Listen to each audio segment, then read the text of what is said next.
नमस्कार, मैं हूं भानु प्रसाद और आप देख रहे हैं हमारे उभरते सितारे। सबसे पहले आप सभी का हमारे इस शो में हार्दिक स्वागत है। दोस्तों, कलाकार एक ऐसा शब्द है जिसका संबंध सिर्फ मन से होता है। कलाकार किसी कमजोरी के गुलाम नहीं होते, भले ही शरीर का कोई भी अंग उनका काम न कर रहा हो, किसी भी प्रकार की कमजोरी शारीरिक रूप से अगर उनके पास है, लेकिन वो कलाकार है तो समझ लीजिए कि उनके जीवन में ऐसी बात नहीं है कि वो कमज़ोर है। दोस्तों, हमारे उभरते सितारे कार्यक्रम में आज एक नए अंदाज में एक नई पेशकश के साथ आपके सामने पेश कर रहा हूं, जिसमें अधिकांशतः कलाकार दिव्यांग है। ये कलाकार जो आज आपके बीच मैं पेश कर रहा हूं, जो मन से कलाकार हैं, तन से भले विकलांग है लेकिन मन से वो विकलांग नहीं है। और सही बात है दोस्तों, अगर मन में कुछ करने की जज्बा है, दिल में कुछ करने की तमन्ना है, तो भले ही मंजिल कितनी कठिन हो, कितनी दूर हो, लेकिन कुछ करने की जब चाहत होती है तो रास्ता अपने आप निकलता है। और आज जो आपके बीच ये दिव्यांग कलाकार आए हैं, ये वो कलाकार है जो समाज में, देश में आध्यात्मिकता का प्रचार कर रहे हैं, नैतिकता का प्रचार कर रहे हैं। इन्होंने जिम्मेदारी ली है कि जो भी हमारे आसपास जो विकलांग भाई हैं, बहनें हैं, उनको हम एक मंच देकर इसके साथ जोड़ते हुए हम उन्हें समाज का एक अंग जिसे हम सम्मानित करें, इस तरह की ये भावनाएं उनके मन में है। और ये बात सत्य है दोस्तों कि आज जिस तरह से सरकार ने भी विकलांग को विकलांग न कह करके दिव्यांग कह करके जो सम्मान दिया है, यही जिम्मेदारी हम सबके बीच भी है। और आज इस मंच में मैं उनको पेश करूंगा, वो आएंगे और उनके नृत्य, गीत और संगीत की जो थाप है, जो उनकी प्रस्तुति है, देखकर आपको बहुत अच्छा लगेगा, एक अच्छा संदेश आपके मन में जाएगा। तो please welcome doctor Umesh Vaidya and उनके दिव्यांग साथी।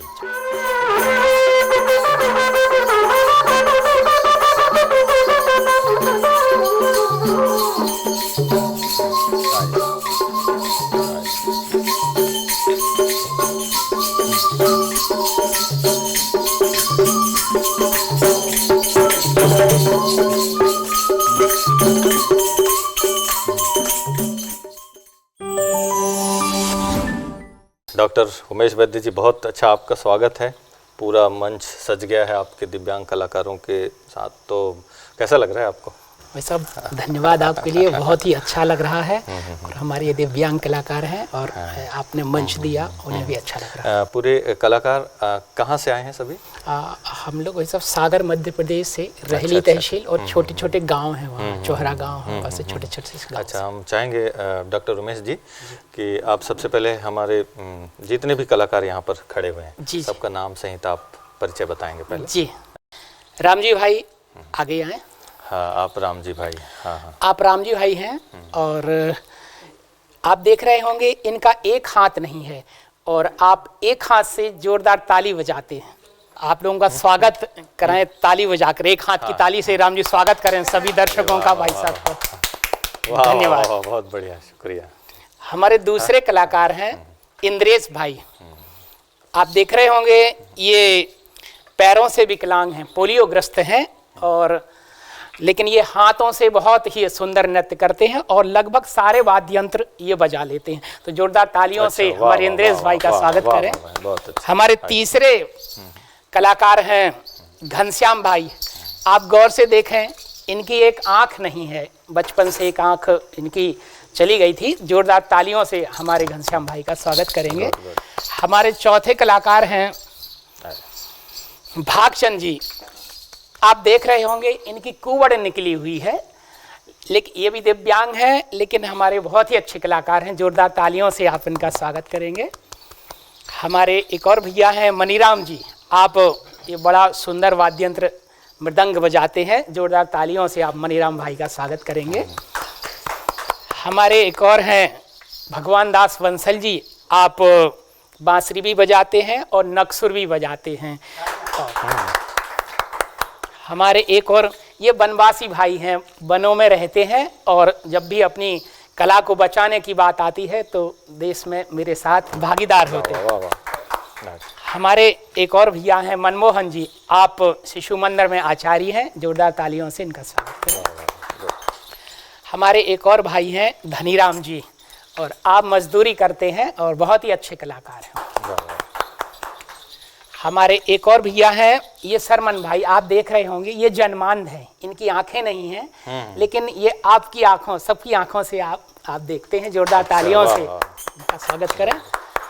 एक और हमारे ब्रजेश भाई हैं, तो स्पेशल खुश नजर आ रहे हैं बहुत। आप देख रहे होंगे, ये इनका मानसिक विकास नहीं हुआ है, अर्ध विक्षिप्त हैं, गूंगे भी हैं, बोल नहीं सकते हैं, लेकिन आपने समझ सकते हैं और आपने इन्हें बुलाया, तो जोरदार तालियों से भैया का स्वागत करें। वाह वाह, तो बहुत अच्छा सभी कलाकारों का परिचय आपने दिया। अच्छा डॉक्टर साहब, आप अपना परिचय देंगे?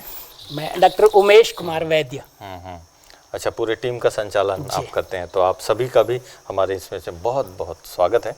डॉक्टर उमेश जी, हम देख रहे हैं कई इंस्ट्रूमेंट यहाँ पर सबके हाथों में हैं, तो उसके बारे में जरा बताएंगे क्या है ये? जी वैसे ये जो प्रथम राम जी लिए हुए हैं, ये रमतूला है। ये अच्छा। बहुत ही पुराना वाद्य यंत्र है। अच्छा। और ये घोष का सूचित है। अच्छा। ये जब भी कोई सामूहिक रूप से एकत्रित करना हो तो इसको बजा के तो एकत्रित इसको करते हैं। रमतूला बोलते हैं? जी हाँ, ये रमतूला है। ठीक ठीक। और दूसरे नंबर पर ये चटकोरा है। ये हमारे चारों वेदों का प्रतीक है। बजा के दिखाओ उसको।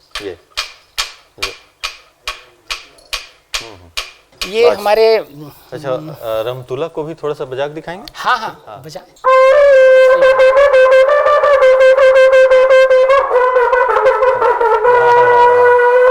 अच्छा, इसका क्या नाम बताएं? ये चटकोरा। चटकोरा। अच्छा, और ये क्या है? ये ढाल है। ढाल है। ये अभी इसको मंत्रों द्वारा इसको चलाया जाएगा। एक गुनिया, इसको गुनिया से आश है तांत्रिक, एक तांत्रिक इसको आगे चलाएगा, एक इसको पीछे चलाएगा। वो कैसे चलाते हैं? तो सबके जीवन में संगत और कुसंगत आती हैं। तो ये जो ढाली है, ये जीव का प्रतीक है। कभी संगत आती है तो हम परमात्मा की ओर मुड़ते हैं, ज्ञान प्राप्ति के मार्ग में बढ़ते हैं। कुसंगत आती है तो पुनः हम संसार में भटकते रहते हैं। अच्छा, तो ये है ढाल, है ना? जी हाँ। ठीक। और ये जो दिख रहा है, ये मृदंग है।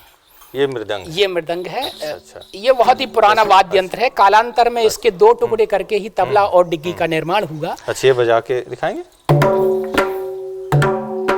अच्छा। इसमें जो 8 लकड़ी के टुकड़े लगे हुए वो हमारे अष्टांग योग का प्रतीक है। अच्छा अच्छा।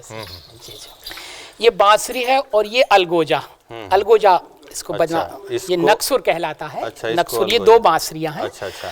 और इसको बजाने वाले देश भर में 2-4 मुश्किल से होंगे। अच्छा। हाँ। मतलब देश के 2-4 हैं, उसमें से आप एक हैं। ये नक्सुर वाद्य यंत्र कहलाता है। और बड़ा ही सुंदर वाद्य यंत्र है। और बजा के दिखाएं भगवान दास जी इसको।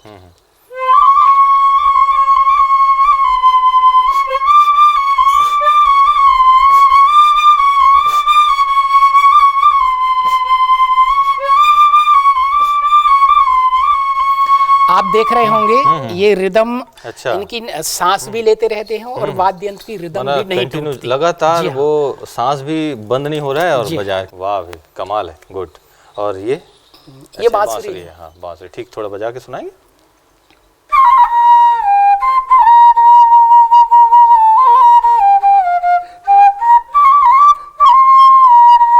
वाह वाह, बहुत बढ़िया। बहुत अच्छा। इसके भाई सब 7 सुर हैं। वो हमारी योग की 7 भूमिकाएं हैं। अच्छा, सुविक्षा, सुविचारणा, तन्मांस्य, सत्य, सत्य, पदार्थ, पावनी और तुर्यागा। अच्छा। ये उसका प्रतिनिधित्व करते हैं। तो कोई ना कोई वाद्य यंत्र हमारे आध्यात्मिक पक्ष का प्रतिनिधित्व भी है। गुड। जी हाँ। और ये जो दिख रहा है, ये नगड़िया है। नगड़िया। अच्छा अच्छा। जी हाँ, बजा के बताएं। बजा के दिखाएं। इसके नीचे जो है ये जाला है। ये समझ लो संसार चक्र का जाल है। जैसे मकड़ी जाल बुनती रहती है और फिर उसी में समाप्त हो जाती है। ये हमारे उसी का प्रतीक है। ऐसे ही मनुष्य भी अपना कुछ ना कुछ करता रहता है और ईश्वर की तरफ नहीं जाके, ये उसका प्रतीक है। वाह वाह, गुड। ये तार हैं मजीरा, ये मन का प्रतीक है। अगर मन हम परमात्मा की ओर लगा दें तो कल्याण होता है, और संसार की ओर लगा दें तो इसका उपयोग और दुरुपयोग हर वाद्य यंत्र का हम कर सकते हैं। अच्छा, वाह वाह। हमारे एक और भैया हैं, ये तार है, ये झूला है। ये भी बड़ा पुरातन वाद्य। अच्छा अच्छा अच्छा। वाह भाई। अच्छा डॉक्टर उमेश जी, अभी आपने इतने सारे वाद्य यंत्र का भी परिचय दिया और इतने कलाकार हैं यहाँ, तो आप बताएंगे कि क्या क्या प्रस्तुति आप गाँव में शहरों में जा करके देते हैं? जी, इसको मोनिया नृत्य के नाम से जाना जाता है। योगेश्वर श्री कृष्ण ने इस नृत्य का सृजन किया था। उद्देश्य था गौवंश को बचाने के लिए। क्योंकि दीपावली के दूसरे दिन इस नृत्य को विशेष रूप से नाचा जाता है, इसलिए इसको दिवाली नृत्य भी कहते हैं। और ये नर्तक हैं गाय की बछिया के नीचे से निकल करके, और फिर इनका मौन व्रत शुरू होता है। वो 12 गांव का एक परिक्रमा करके उसी गाय की बछिया के नीचे से निकल कर शाम को ये अपना मौन व्रत तोड़ते हैं, इसलिए इसको मोनिया नृत्य इसलिए मोनिया नृत्य कहते हैं। तो मोनिया नृत्य में प्रस्तुति जो होते हैं वो किस तरह से, और पहले क्या आप करना चाहेंगे? सबसे पहले एक निरंकार मुद्रा रहती है, और जो बाद में सुदर्शन चक्र मुद्रा में परिवर्तित हो जाती है। अर्थात आध्यात्म पथ में यदि बढ़ना है तो सबसे पहले झुकना पड़ेगा, तो अहंकार का त्याग करना पड़ेगा। हम चाहते हैं कि आपका सुदर्शन चक्र नृत्य वो हम देखना चाहेंगे। जरूर। पहलौं सुमरोए शारदाय रे, दूजे गौर गणेश रे,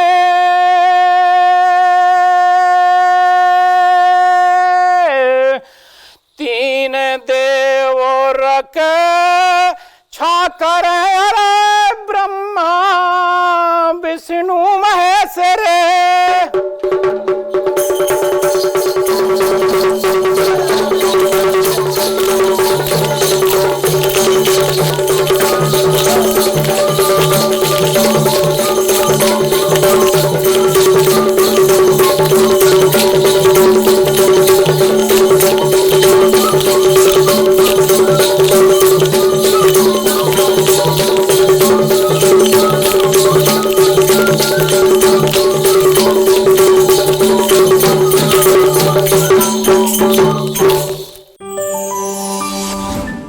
वाह वाह वाह, बहुत सुंदर। क्या इतना अच्छा नृत्य कर रहे थे, मुझे लग रहा था मैं भी थोड़ा घूम रहा था।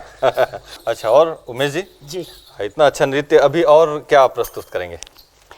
इसके बाद मलंगी नृत्य। अच्छा, चलिए प्लीज। चलिए एक और दिवाली। बन बन बाजिए बांसुरी रे, बनाई में बोली मोर रे,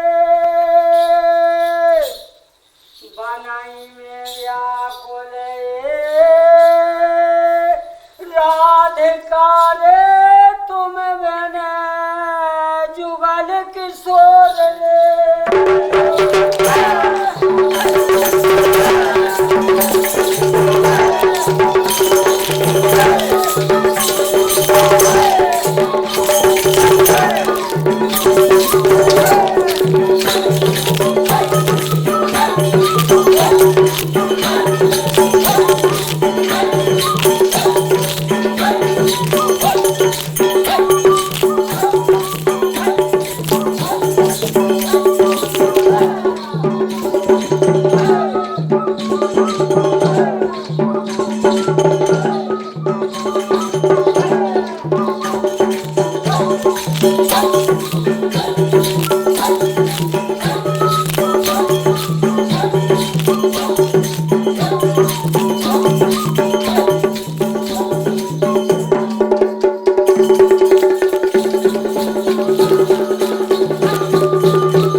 क्या नृत्य आप कर रहे थे अभी?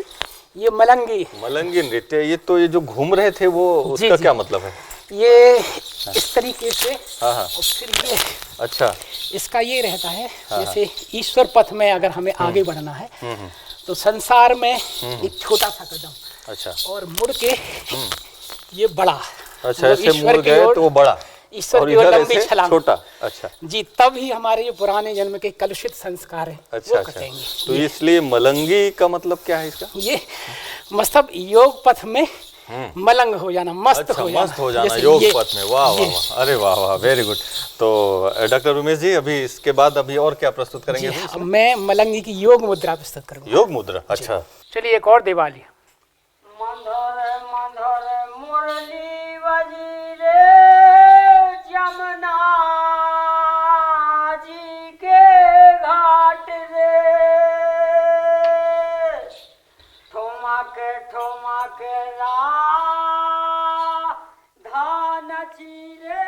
पकड़े श्याम की बाएं रे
वाह वाह भाई, क्या गजब का डांस, गजब का नृत्य।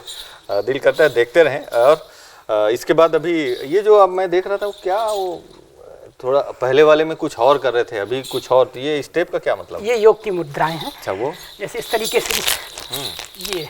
अच्छा। तो जब भी योग पथ में हम प्रवृत्त होते हैं तो आपने सुना होगा हमारे जो ऋषि मुनि हैं शारीरिक रूप से अपने आप को स्वस्थ रखते थे। अच्छा अच्छा। उसका योग का आशय शारीरिक व्यायाम नहीं है, योग का आशय तो ईश्वर से मिलना है। लेकिन जब शरीर स्वस्थ रहेगा तो मन स्वस्थ रहेगा। अच्छा। मन स्वस्थ रहेगा तो हम ईश्वर से मिल ईश्वर सकेंगे। के साथ जुड़ गए। वाह ये वाह, और फिर जैसे ही मन स्वस्थ रहता है तो ये गोल गोल आपने देखा, ये योग पथ में गति प्रदान हो जाती है उसका प्रतीक। एक प्रकार से देखा जाए कि तन भी तंदुरुस्त हो रहा है इस नृत्य के द्वारा, और मन भी तंदुरुस्त हो रहा है। तो डॉक्टर उमेश जी अभी और क्या दिखाएंगे हमें? अब मैं आपको ढाल नृत्य दिखाऊंगा। ढाल नृत्य, वाह, अभी हमने तो पहली बार सुना। जरा ढाल नृत्य हम देखना चाहेंगे, प्लीज। चलिए एक और दिवाली। मोनिया रे छेड़ते आम ढाल रे ढाल बेचारी का करे वो परी लोहानी मार रे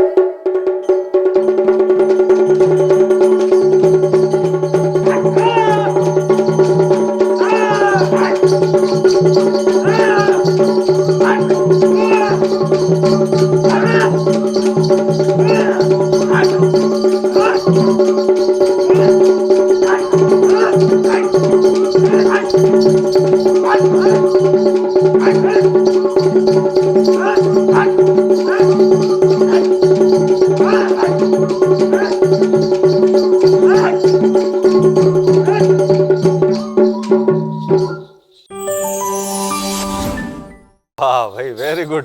ये तो कमाल का ढाल नृत्य। ये क्या है भाई, ये लाल रंग का जो दिख रहा है? ये ढाल है। यही ढाल है? हाँ, अभी आपने देखा होगा इसको, ये तांत्रिक है, ये गुनिया। अच्छा। गांव में इनको गुनिया बोला जाता है। अच्छा अच्छा।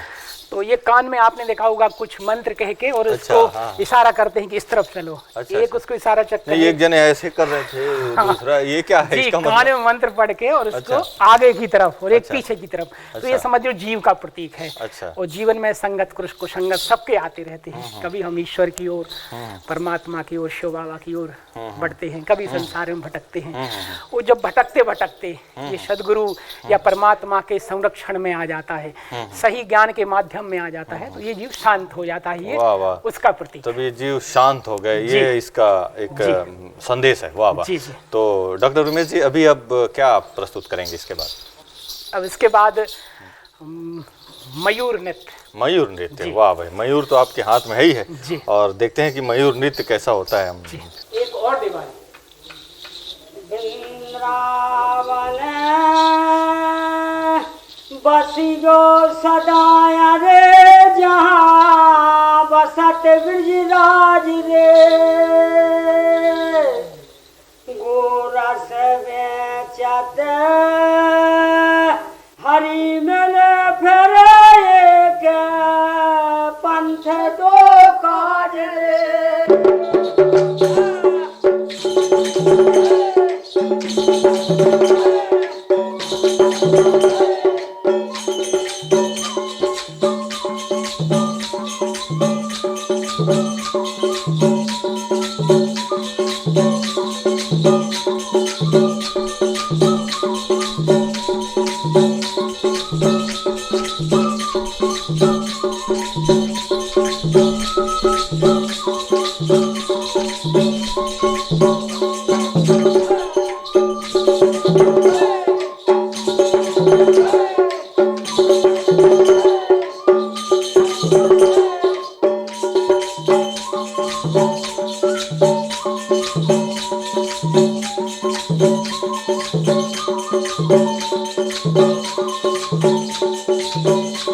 वाह वाह वाह, बहुत सुंदर। ये तो इतना अच्छा नृत्य कर रहे थे। क्या नृत्य है, इसका नाम बता रहे थे?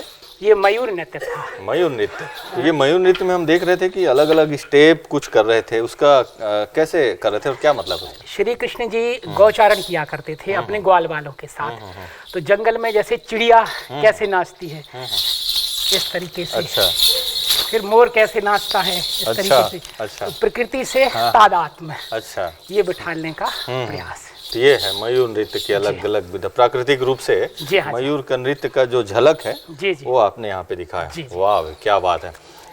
डॉक्टर उमेश जी, अब क्या प्रस्तुत करेंगे आप? अब मैं कालिया का मान मर्दन, अच्छा, ये नृत्य लीला कालिया का मान मर्दन। वाह भाई। तो चलिए दोस्तों, देखते हैं अब हमारे डॉक्टर उमेश जी और इनके टीम के द्वारा कालिया का मान मर्दन नृत्य।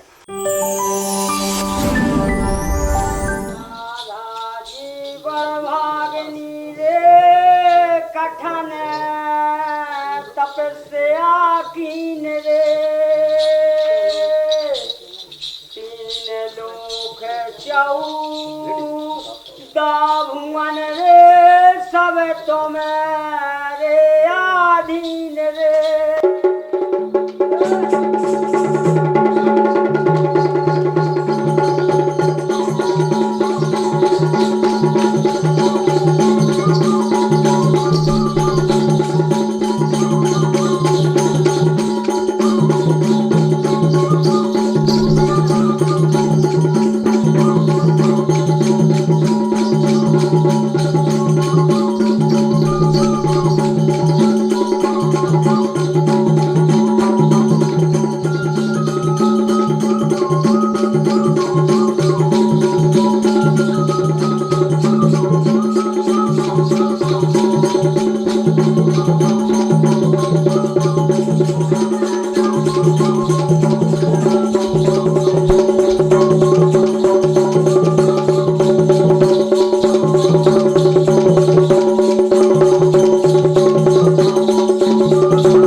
क्या कमाल है। अब तो ऐसा मैं देख रहा था, आपकी घुंघरू की आवाज़ भी इतना म्यूजिक के साथ मिल रहे थे, और कालिया जी आपका तो कमाल है। ये जो कर रहे थे इसका क्या रहस्य है? इसका वर्तमान से कोई कनेक्शन या इसका आध्यात्मिक रहस्य क्या है? जो कालिया मान मर्दन नृत्य, जी, तो इसका रहस्य थोड़ा बताएंगे? योगेश्वर श्री कृष्ण ने एक कालिया नाम का नृत्य था, कहते हैं उसके 1000 फन थे। वो यमुना में प्रदूषण फैला रहा था, तो उसको उन्होंने नाथ करके और अच्छा अलग जाने के लिए पृथक कर मतलब वो दिया। कालिया नाग जो है वो सागर में वो गंदगी फैला रहा था। जी, यमुना अच्छा, जी। यमुना जी में। अच्छा, हाँ। अब श्री कृष्ण जी चले गए, कालिया भी चला गया। अब इस लीला का आधुनिक युग में ये महत्व है, जैसे 1000 मुख का कालिया था, आज भी 1000 मुख का कालिया है। आज भी हमारी गंगा यमुना और पवित्र नदियां हैं, वो प्रदूषित हो रही हैं, हमें उनको मुक्त कराना है।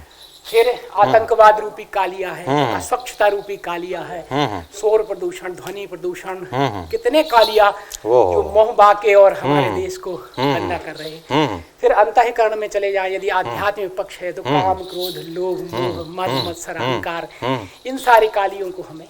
वाह वाह, आपने कालिया मान मर्दन नृत्य को आज के समय के संदर्भ में इतना बढ़िया परिभाषित किया, और सच्चाई भी यही है। हम देख रहे हैं दुनिया में ये कलयुग है, और कलयुग में काले नाग घर घर में, हर परिवार में, हर समाज में, और उसका मर्दन, तो इसके लिए तो आध्यात्मिक शक्ति चाहिए। बहुत सुंदर। और अभी आप इसके बाद में आप क्या दिखाएंगे? अब हम रथ बनाएंगे, और अच्छा। कृष्ण अर्जुन का जो संवाद हुआ था श्रीमद् भागवत गीता, अच्छा अच्छा, वो इस नृत्य के माध्यम से प्रस्तुत करेंगे। वाह वाह, रथ बना करके कृष्ण और अर्जुन का संवाद। तो स्वागत है कृष्ण और अर्जुन के संवाद का रथ वाला नृत्य।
धर्मस्य ग्लानिर्भवति भारत अभ्युत्थानम् अधर्मस्य तदात्मानं सृजाम्यहं परित्राणाय साधूनाय विनाशाय च दुष्कृतां धर्म संस्थापनार्थाय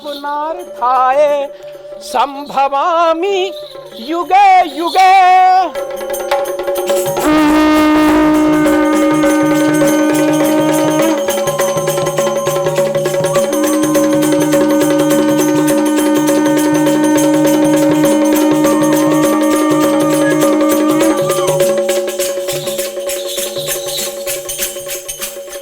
देहस्मन यथा देहे कुमारम यौवनम जरा तथा देहांतर प्राप्ति धीरः तत्र न मोहति। हे अर्जुन, जैसे इस शरीर में बालक होता है, फिर सने सने युवा होता है, प्रौढ़ होता है, वृद्धावस्था आती है, ठीक देहांतर प्राप्ति के बाद पुनः नया शरीर धारण करना पड़ता है। वसांसी जीनानि यथा विहाय नवानि गृह्णाति नरः पराणि तथा शरीराणि विहाय जीनानि अन्यानि संयाति नवानि देहि। हे अर्जुन, जिस प्रकार मनुष्य पुराने वस्त्रों को त्याग कर नया परिधान धारण करता है, ठीक उसी प्रकार ये जीवात्मा पुराने जन्मों के संस्कारों को लेकर नया शरीर धारण करता है। नैनम छिद्दन्ति शस्त्राणि नैनम दहति पावकः न च एनम क्लेदन्त्यापो न शोषति मारुतः अच्छेद्योऽयम् अदाद्ययम् अक्लेत असोच येवचः नित्यः सर्वगतः स्थाणु अचलः सनातन। हे अर्जुन, शस्त्र से काट नहीं सकते, जल इस आत्मा को गीला नहीं कर सकता, वायु इसे सुखा नहीं सकती, अग्नि इसे जला नहीं सकती। हे श्री कृष्ण, ज्ञान और विज्ञान क्या है? आध्यात्म ज्ञान नित्यत्वम तत्व ज्ञानार्थ दर्शनम एतज् ज्ञानम इति प्रोक्तम ज्ञानम यदत्यन्यथा। आत्मा के आधिपत्य में आचरण तत्व के अर्थ स्वरूप परमात्मा का प्रत्यक्ष दर्शन ज्ञान है। इसके विपरीत जो कुछ है वो अज्ञान है। अब ज्ञान कैसे होता है? ना ही ज्ञान सदृशम पवित्रमह विद्यते तत्स्वयं योग संसिद्धम काले नात्मनि विन्द्यते। हे अर्जुन, योग के पराकाष्ठा काल में अर्थात कर्म करते करते, कर्म का आशय है योग साधना को करते करते अंतिम संस्कार के विलय के पश्चात ज्ञान प्राप्त होता है। हे माधव, योग क्या है? संसार में भटकती हुई आत्मा का अव्यक्त परमात्मा से मिलन योग कहलाता है। योग का अर्थ मात्र शारीरिक व्यायाम नहीं है। हे माधव, योगी कौन है? ज्ञान विज्ञान तृप्तात्मा कूटस्थो विजितेन्द्रिया युक्त इति उच्चते योगी समलोष्टः समकांचना। हे अर्जुन, जो ज्ञान विज्ञान से युक्त है, जिसके लिए जिसने समस्त कामनाओं का परित्याग कर लिया है और सोने मिट्टी और पत्थर को जो समान समझता है, ऐसा मुनि योगी कहलाता है। हे माधव, जाति क्या है? द्विभूत सर्गो लोकेशमन देव असुर योचः देवो विस्तर्ष प्रोक्तः आश्रम पार्थ मेरेणु। हे अर्जुन, मनुष्य की केवल दो जातियां हैं। देवी संपत्ति से युक्त मनुष्य देवता है और आसुरी संपत्ति से युक्त मनुष्य असुर है। मेरे ही सगे संबंधी कंस, बाणासुर, दुर्योधन ये राक्षसी प्रवृत्ति के हैं और तुम पांडव और विदुर ये देवी संपत्ति से युक्त है अर्थात देवता हैं। ना कहीं कोई मुकुट वाला देवता है, ना कहीं कोई सींग वाला राक्षस है। हे माधव, वर्ण क्या है? चतुर्वर्ण मया सृष्टः गुण कर्म विभागस्तः तस्य कर्ता रम अपि विद्यते कर्ता रमव्यम। हे अर्जुन, चार वर्णों की रचना मैंने की, लेकिन जन्म के आधार पर नहीं बल्कि कर्मों के आधार पर, उसके गुणों के आधार पर कर्मों का विभाजन किया। यह साधक की ऊंची नीची अवस्थाएं हैं, ना कि ये कोई जाति। प्रारंभिक अवस्था में योग पद में प्रवृत्त होने वाला ईश्वर के बारे में अर्थात परमात्मा के बारे में जानकारी न रखने के कारण अल्पज्ञ है अर्थात शूद्र है। क्रमशः सेवा के द्वारा उसके कलुषित संस्कार धुलते जाते हैं और वही साधक जो शूद्र था वैसे श्रेणी का साधक हो जाता है, क्योंकि आत्मिक संपत्ति को स्थिर करने लगता है। फिर काम, क्रोध, लोभ, मोह इनको जीतने की क्षमता आ जाती है, तो वही साधक क्षत्रिय होता है।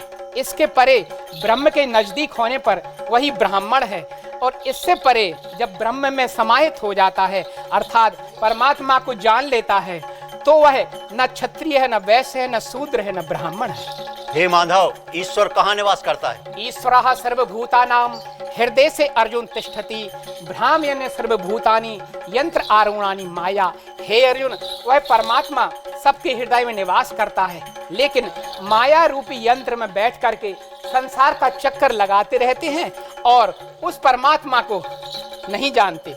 हे माधव, मुनि कौन है? मन सहित जिसकी इंद्रियां मौन हैं, वह मुनि है। हे माधव, वैराग्य क्या है? संसार की देखी सुनी हुई वस्तुओं का राग का त्याग, लगाव का त्याग ही वैराग्य है। हे माधव, शरीर में आत्मा की रहनी कैसी है? उपदृष्टा अनुमंता चा भर्ता भोक्ता महेश्वरा परमात्मिति चापयुक्तो देहेश मन पुरुषाः परा। हे अर्जुन, वह परमात्मा सबके हृदय में आत्मा के रूप में बैठा है, साक्षी भाव में बैठा है। उसके प्रकाश में आप भला करें या बुरा, उसे कोई प्रयोजन नहीं है। साधना के द्वारा वही परमात्मा विदित होता है। अंत में तुझे एक श्लोक बताता हूँ। सर्वधर्मान परित्याजे मामेकं शरणं व्रजे, अहम त्वा सर्व पापेभ्यो मोक्षयिष्यामि मा शुचः।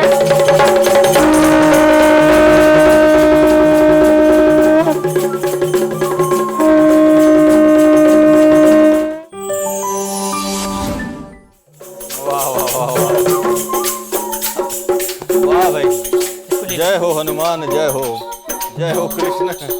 बहुत सुंदर आपने दृश्य का निर्माण किया जी। ये तो बहुत सुंदर कलाकारी। और मैं देख रहा था ये बहुत ज्यादा खुश हो रहे थे। ये हमेशा ये अर्धविक्षिप्त है, हाँ, ये हमेशा अर्धविक्षिप्त खुश है और नजर आते। मानसिक विकास नहीं हुआ। अच्छा। तो हमने सोचा इसका घोड़े के रूप में उपयुक्त हो सकता है। मतलब इनको भी जो मानसिक रूप से विकास नहीं हुआ, उनको भी आपने कलाकार बनाया जी है। जी। वाह, कमाल जड़ है को आपकी। चेतन करना। वाह वाह, कलाकार। ये जो दिव्यांग कलाकार है, इतनी कला के माहिर हैं अपने अपने तरीके से, जो हम देख रहे थे, तो ये इसकी शुरुआत कैसे हुई, कब से हुई है ये? गांव में परंपरागत रूप से हम ये नृत्य देखा करते थे, फिर इस पे काफी शोध किया। तो इस नृत्य का सृजन पता का जब इसमें किया तो श्री कृष्ण जी ने शुरू किया था गोवंश को बचाने के लिए। फिर हमने सोचा कि श्री कृष्ण की जो टोली है उसको अपन कहीं सीरियल में या पौराणिक आख्यानों में देखें तो कोई नेत्रहीन है जैसे श्याम सखा, एक कोई इस तरीके से कोई एक किरदार मनसुखा का। तो इस तरीके से हमने सोचा सामाजिक समरसता का भाव लिए। तो ये ऐसे कलाकार हैं, अगर इनको मंच मिले, जिनका चेहरा अच्छा है, पर्सनालिटी अच्छी है, उनको तो सब लोग बुलाते हैं। अगर हम लोग कहीं स्क्रीन टेस्ट में जाए तो सब फेल हो जाएंगे। तो हमने ऐसे कलाकारों को मंच में भले फेल, लेकिन ये दिल के टेस्ट में और प्रदर्शन के टेस्ट में तो सब पास हैं। जी हाँ, जी हाँ। तो इसी उद्देश्य को लेकर हमने कहा इनको भी मंच मिलना चाहिए। कब से आपने शुरुआत की इसको 20 वर्ष हो गए। 20 वर्ष हो गए। लेकिन मैं देख रहा हूँ भाई, अभी आजकल देखो बच्चे या जो भी आज के समाज में जहाँ पर लोग मोबाइल में और सब में व्यस्त हैं, कोई पुरानी जो संस्कृति है, वो सभ्यता है, वो जैसे कि विलुप्त होता जा रहा है। चाहे वो डांस के माध्यम हो या गीत हो, है ना। आजकल सब पॉप म्यूजिक और मॉडर्न म्यूजिक ये सब आने लगा है ना, रॉक म्यूजिक। हाँ, ये उस बीच में ये जो आप जो है ये कैसे इसको आप प्रचार प्रसार करेंगे? कितनी बड़ी एक चुनौती है हमारे समाज के लिए, तो इसके बारे में आपका क्या ख्याल है? जी भाई साहब, हम लोग सोचते हैं कि अपनी कला और संस्कृति बची रहे, किसी ना किसी को तो आगे आना पड़ेगा। हम जहाँ भी शो करने जाते हैं हम कहते हैं कि बिल्कुल इस कार्यक्रम में मजा नहीं आने वाला, सब लोग सन्ने रह जाते। हम कहते हैं लेकिन चिंता मत करो, आनंद बहुत आएगा। तो आपने भी अनुभव किया होगा कि मजा नहीं है, ये आनंद है। आनंद है। आप अन्य नृत्य देखेंगे उनमें मजा आएगा, लेकिन इसमें जैसे मीठी मीठी बांसुरी की धुनें, अलगोजा है, मृदंग है, नगड़िया, इनका जो अपने वाद्य यंत्र है, इनका आध्यात्मिक पक्ष है। और हम सिर्फ भौतिक पक्षों को देखते हैं या सामाजिक पक्षों, कोई भी नृत्य होता है। जो मजा आना है समय वो तो टेम्परेरी है, पर जब आनंद आ जाए तो समझ वो परमानेंट है। और मैं फील कर रहा था सही में एक अलग अनुभूति, एक अलौकिक आनंद का अनुभव हो रहा था मुझे। तो ऐसे समय पे ये आप किस तरह से आप इसको और आगे बढ़ा रहे हैं? कहाँ कहाँ आपने प्रोग्राम किया अभी तक? आज हमारे बीच आए हैं हमारे इस मंच में। ऐसे आपने 20 साल से, जैसे आपने बताया, तो अभी तक कहाँ कहाँ आपने प्रोग्राम किया? सब हम लोग जो भी हमें जहाँ बुलाता है प्रेम से, हमने दिल्ली में भी किया, बॉम्बे में भी किया, देश भर में, राजस्थान में भी, और लगभग 1-2 प्रांत छोड़ के लगभग सभी जगह हम लोग जो हमें बुलाता है तो हम लोग निस्वार्थ और निष्काम भाव से। आप देख रहे हैं हमारे सभी कलाकार छोटे किसान हैं, मजदूर है, यहाँ तक कि हमारे विकलांग साथी हैं वो भी मजदूरी किया करते हैं। हम लोगों का कोई प्रोफेशनल नहीं है, हम लोग अर्थोपार्जन की दृष्टि से ऐसा नहीं करते, बल्कि अपनी कला और संस्कृति बची रहे। और मन के रंजन से आत्मरंजन, सिर्फ हम मनोरंजन तक ही सीमित रहते हैं, लेकिन हम कहते हैं कि मनोरंजन से आत्मरंजन की ओर हम उन्मुख करेंगे। इसलिए हम लोग देश में जहाँ भी, जैसे आप जैसे कला पारखी आपने बुलाया, ऐसे हम लोग और भी अन्य लोग बुलाते रहते हैं। बहुत खुशी की बात है, और सच्चाई भी यही है कि सच्चे कलाकार हैं आप लोग। एक प्रकार से ये देखा जाए कि कलाकार मतलब जिनकी प्रस्तुति के बाद लोगों को जीवन में एक दिशा मिले, आध्यात्मिक शक्ति मिले। नहीं तो आजकल ऐसे कितने कलाकार तो बहुत हैं दुनिया में, लेकिन जिनके कला के प्रस्तुति के बाद अगर उनके मन में विचलित हो, भटक रहा हो, चंचल हो रहा हो, तो हम तो ये मानते हैं कि वो एक्चुअल में कलाकार नहीं, वो कलंकार है। तो आप सभी कलाकार हमारे बीच में आए और इतनी सुंदर प्रस्तुति दी है। हम चाहेंगे कि आप सभी अपने लक्ष्य तक पहुँचें और जो समाज के प्रति आप लोग जो सेवा कर रहे हैं, जो आपके मन में जो भाव है जी। वो निश्चित रूप से वो सबके बीच में जाए और आप आते रहेंगे इस मंच में। जाते जाते हम ब्रह्म कुमारी परिवार की ओर से एक छोटा सा उपहार आपको देना चाहेंगे। ये एक छोटा सा उपहार आपके लिए, और ये है बाबा, जिसमें हमारे इसमें लिखा हुआ है, बच्चे तुम चिंता मत करो मैं बैठा हूँ। सबके लिए वरदान बाबा की तरफ से। जी धन्यवाद भाई साहब। और ये है आप पूरे टीम के लिए ये सर्टिफिकेट और एक बाबा का छोटा सा उपहार। जी धन्यवाद। तो फिर मिलते रहेंगे, आते रहिएगा। बहुत बहुत शुक्रिया। ओम शांति। ओम शांति। ओम शांति।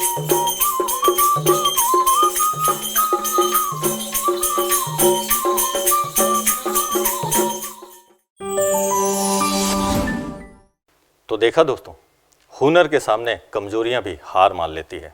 मुझे पूरा उम्मीद है कि इन दिव्यांग कलाकारों की प्रस्तुति को देखने के बाद आप सबके मन में एक नए विश्वास, एक नई चेतना पैदा हुआ होगा, क्योंकि आप जो चाहते हैं वो सब कर सकते हैं। कमजोरियां, बहानेबाजी उनके लिए है जो कुछ करना ही नहीं चाहते, क्योंकि व्यक्ति तन से विकलांग होता है, मन से विकलांग नहीं होता। अगर मन में जज्बा है कुछ करने का, कुछ कर गुजरने की तमन्ना है, दिल में उमंग उत्साह है, तो व्यक्ति भले ही विकलांग है लेकिन वो सब कुछ कर सकता है जो वो करना चाहता है। तो यही विश्वास, यही जज्बा आज इस मंच के माध्यम से आप तक पहुंचाएं। तो दोस्तों, फिर मिलते हैं प्रोग्राम की अगली कड़ी में एक नई प्रतिभा के साथ। तब तक के लिए दीजिए मुझे इजाज़त। नमस्कार। ओम शांति। देश के दुलारे हैं, प्रभु के हैं जो प्यारे। देश के दुलारे हैं, प्रभु के हैं जो प्यारे। मूल्य मंच की दुनिया में आगे कदम बढ़ाए। हमारे उभरते सितारे, हमारे उभरते सितारे। हमारे उभरते सितारे, हमारे उभरते सितारे। विश्व के भविष्य हैं, गुणों से जग को संवारे। मूल्य मंच की दुनिया में आगे कदम बढ़ाए। हमारे उभरते सितारे, हमारे उभरते सितारे। हमारे उभरते सितारे, हमारे उभरते सितारे।